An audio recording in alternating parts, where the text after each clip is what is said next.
सुगंधा और उसकी सास कांता के बीच एक अजीब सी जंग रहती थी। ये जंग थी किचन में कौन ज्यादा अच्छा काम करेगा और घर के सदस्यों के दिल जीतेगा। और उनकी इस जंग में हमेशा कुर्बान होते थे उनके दोनों पति। कैसे? आइए देखते हैं इस किचन पॉलिटिक्स की कहानी में। एक दिन किचन में, माँ जी, आज मैं बना रही हूँ मेथी की सब्जी। इस खाने से घर वालों के पेट की सारी समस्या खत्म हो जाएगी। और मैं बना रही हूँ तड़के वाली छाछ, जिसे पीते ही गैस की समस्या कभी नहीं होगी। दोनों अपने अपने खाने को लेकर टेबल पर पहुंच जाती हैं। तभी सुगंधा के ससुर उसकी बनाई सब्जी की तारीफ कर देते हैं। अरे वाह, मेथी की सब्जी भी बनी है, बड़ी ही स्वादिष्ट है। वाह बहू वाह। अरे बहू, लेकिन इसमें इतनी सारी मेथी बर्बाद करने की क्या जरूरत थी? देखिए माँ जी, ये तो वो मेथी है जो आप रात में भिगोकर सुबह उसका पानी पीती हैं, और जो मेथी फेंक देती हैं उसी से मैंने ये सब्जी बनाई है। अरे वाह बहू, तुमने तो बड़ा ही समझदारी का काम किया। बस अब क्या था, कांता जी का तो मानो ये सुनकर खून ही सूख गया। वो फैसला कर लेती है कि किसी भी तरह वो अपने खाने की तारीफ लेकर ही रहेगी और सुगंधा को किचन में उसकी कमियां गिनाएगी। कांता फ्रिज खोलकर देख रही होती है और फिर सुगंधा से कहती है, अरे बहू, ये क्या, पूरा फ्रिज गंदा पड़ा है। तभी वहाँ सुगंधा का पति आ जाता है। वो सुगंधा को डांट कर कहता है, सुगंधा, तुम्हें कितनी बार कह रखा है कि वायरस फैल रहा है, साफ सफाई का पूरा ख्याल रखना है, लेकिन तुम किचन में इतनी गंदगी रखोगी तो कैसे चलेगा।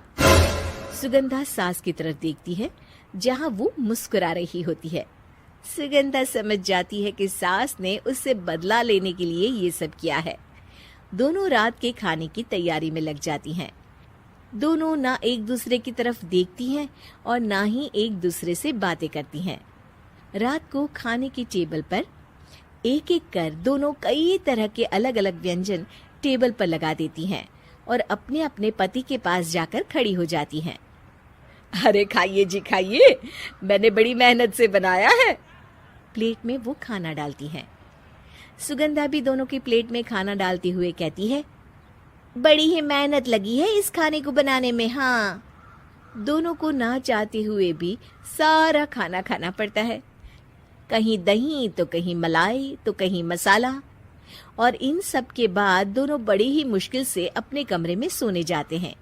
लेकिन अगली सुबह सुगंधा का पति चिल्ला रहा होता है, हाय रे, हाय मेरा तो पेट खराब हो गया, हाय माँ बहुत दर्द हो रहा है। तो वहीं कांता के कमरे से भी कुछ ऐसी ही आवाज आने लगती है। हे भगवान, इस सास बहू की लड़ाई हमारी जान लेकर रहेगी। जाओ कोई डॉक्टर को बुला कर लाओ। डॉक्टर आते हैं। दोनों को देखकर कांता और सुगंधा से कहती हैं, देखिए, आप दोनों इन्हें खाने में हल्का ही दीजिएगा। हो सके तो रात का खाना जल्दी खाया करे और वॉक किया करे। इतना कहकर डॉक्टर वहां से चले जाते हैं। जिसके बाद एक बार फिर से दोनों बहुएं किचन में जाती हैं और खाना बनाने में लग जाती हैं। रात में खाने के टेबल पर दोनों एक बार फिर से खाना लगाने लगती है। पापा जी, मैंने ये पतली मूंग की दाल की खिचड़ी के साथ ये पापड़ और पुदीने की चटनी भी बनाई है। अरे बहू, अभी अभी बेचारे पेट की बीमारी से गुजरे हैं, इतना भारी खाना तो डॉक्टर ने भी मना किया है ना। देखिए, मैंने आप दोनों के लिए सूप बनाया है। और दोनों उन लोगों की प्लेट में खाना डालने लगती हैं। तभी दोनों एक साथ बोल पड़ते हैं, बस करो, हमें माफ करो, हमें नहीं खाना इस घर में, ना खिचड़ी और ना ही सूप। हम इंसान हैं, एक वक्त में एक ही खाना खा सकते हैं। बस करो, हमें माफ करो, हमें नहीं खाना इस घर में, ना खिचड़ी और ना ही सूप। हम इंसान हैं, एक वक्त में एक ही खाना खा सकते हैं। इतना कहकर वो दोनों वहां से चले जाते हैं। कहानी का अंत। आप लोग उम्मीद कर रहे होंगे कि अंत में सब ठीक हो जाएगा। नहीं जनाब, अगर सास बहू के बीच सब ठीक हो जाए तो आप ये सीरीज देखे ही क्यों? तो मजा लीजिए इस चैनल में सास बहू से जुड़ी कहानियों का, क्योंकि ये ऐसा रिश्ता है जिसकी मिठास उसकी खटास में हमेशा ज्यादा ही रहती है।